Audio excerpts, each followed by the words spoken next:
אני סדריק, אני בן 14. Je m'appelle Elias Dre. קוראים לי טל נטף ואני בת 12.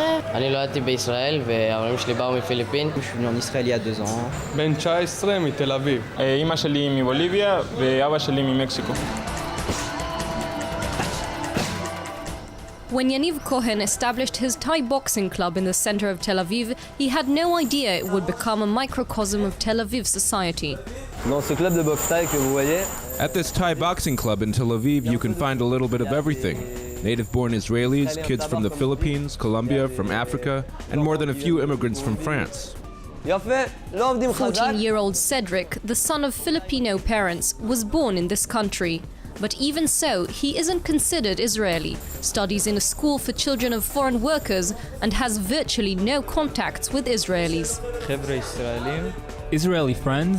Honestly, not really. Most of the group I belong to come from all sorts of countries. Filipinos, Sudanese, Eritreans, Colombians.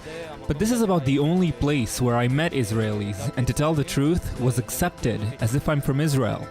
תפס, עזב, הוא נותן. Have you ever encountered violence on the street?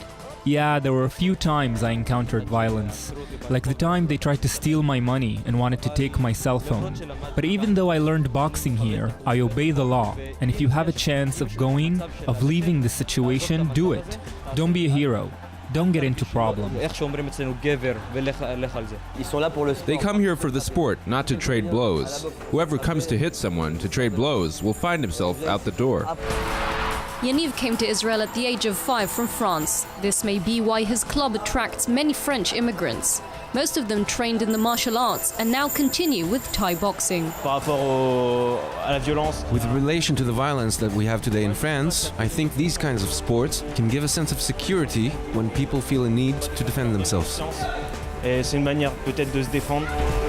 Certainly for the casual observer, this club resembles the Tower of Babel.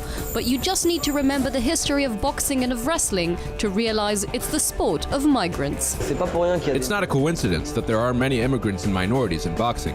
It's like this all over the world, even in France, even in America. In the US in the 1930s and 40s, over half the boxing champions were Jews. But there were also champions who came from the Maghreb countries, from Africa, from all over the world. And that's what's beautiful about this sport, that in it, everyone can find himself.